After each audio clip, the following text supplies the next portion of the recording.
Hello everyone, it's Seth, probably better known as Saffron Olive, and it's time for another Instant Deck Tech. So as you know, Monday means it's Modern Monday here in Instant Deck Tech land, and we have a pretty sweet list today. So Blue-Red Storm has been an archetype in Modern for quite a while, and every so often, Wizards realizes they don't really like Storm to be a thing in Modern, so they target it with a ban, and it gets a little worse for a while, and then players figure out a way with a new card or by changing up old cards to make the deck keep working, keep getting by. I think if you were to look at the history of Modern and Modern bannings, Blue-Red Storm has been targeted way more than any other deck in the history of Modern. Like 3, 4, 5 different cards or 5 different times it has been targeted with a banning. Well, the newest adaptation of Blue-Red Storm features a card from Magic's newest set, and that is Baral, Chief of Compliance. So this is a deck I'm calling Baral Storm.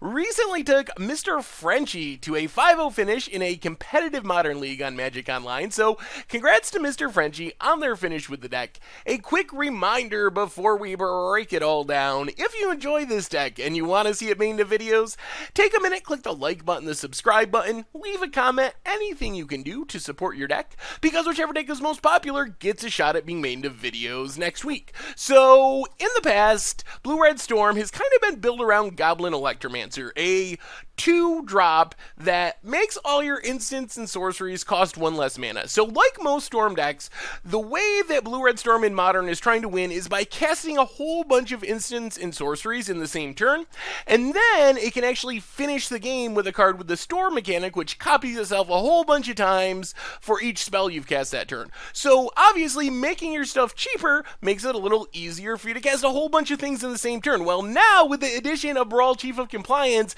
the deck essentially has 7 copies of Goblin Electromancer or Baral, Chief of Compliance, so ideally you'll have at least one of these on the battlefield on turn 2 every single game. And even having multiples is not necessarily a bad thing, but if you get one of these on turn 2, you have a pretty realistic shot of being able to win the game on turn 3. So what makes Baral, Chief of Compliance so powerful in this deck? Well, the answer is it turns all your somewhat crappy Modern rituals into really powerful rituals. Basically, Pyretic Ritual and Desperate Ritual normally gain you 1 mana. You cast them for 2, you get 3, so you're gaining a bit of mana, and these cards are really essential to being able to cast a whole bunch of spells in the same turn, because spells cost mana, and you need to be able to have a lot of mana. But if you have a Brawl in the battlefield, Pyretic Ritual and Desperate Ritual literally turn into red dark rituals. 1 mana, because they get that cost reduction effect, add 3 mana, so it just really amps up the power. Manamorphose actually becomes a ritual as well. You cast it for 1 mana, and you get 2 mana, so you're not gaining that much, but it also doesn't cost you a card. So that's basically the power of Baral in the Blue-Red Storm deck, is all of your bad rituals become dark rituals, and Dark Ritual is an absurd Magic card. So that's kind of the plan. And then the deck has a bunch of 1 mana stuff, so you play these spells in 2 ways. For one thing, you play it on turn 1, while you're waiting for the 2nd mana to cast your Baral and combo off on turn 3, kind of set up your draw, find your Baral, find your combo pieces. You also use these to generate Storm as you're comboing off. So it's 1 mana, you get another card in your hand, do a little bit of something, put lands to the bottom with the Scry or with your Sleight of Hand, mill a couple things with Thought Scour, and the deck does want things in the graveyard, so that's beneficial too. But it's 1 mana, ups your Storm count, makes it a little easier to win the game when you finally get to it. So how does the deck win the game? Well, it's pretty sweet. You have Gifts Ungiven, which you can use to value out a bunch of your cantrips or something, but the main plan is Gifts Ungiven to put a Past in Flames in the graveyard. So when you cast Gifts Ungiven, you can search for up to 4 cards with different names. Well, if you search for 2 or less cards, so 2 or 1, that card is automatically going into the graveyard. So Gifts Ungiven, maybe for 3 or 2 mana, thanks to your Brawls. Search out your Past in Flame, then you can cast your Past in Flame with Flashback from the graveyard, and all of your instants and sorceries get flashback, which means you get to cast all your Serum Visions and all of your rituals and all of your Manamorphoses, not once, but twice in the same turn, which gives you enough spells that you can win the game with your Storm spells. So the actual way that you kill your opponent, I mean, it's Past in Flames that really finishes the game. That's the enabler that lets the deck win.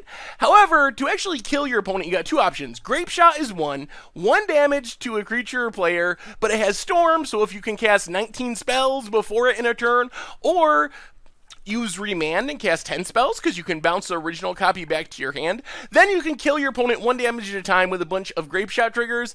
But if your opponent has a Leyline of Sanctity, for example, or something that will keep you from targeting them, you have an Empty the Warrens as a backup plan. You just make a whole bunch of 1/1 goblins, 20, 40, 60, 1/1 goblins.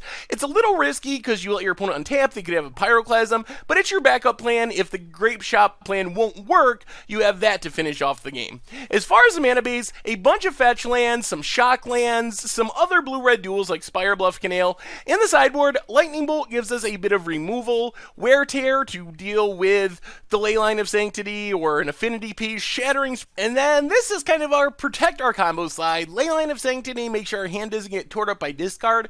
Hope of Gurapur is a new Xantid Swarm. It's a way you can get in a hit, stack it, make sure your opponent can't counter your stuff or interact with you for the rest of the turn, and then Dispel to counter something. Blood Moon disrupts the opponent, Crumble the Dust for Tron, and more Empty the Warrens if you're expecting your opponent to bring in the Leyline of Sanctity type stuff to stop you from winning with Grape Shot, because you can't target your opponent. You can bring in more empties and go on the Goblin plan for winning the game. So that is Baral Storm for Modern, and that's been our Instant Deck Tech for today. So thank you very much for watching. I hope you enjoyed the video, and I will talk to you soon.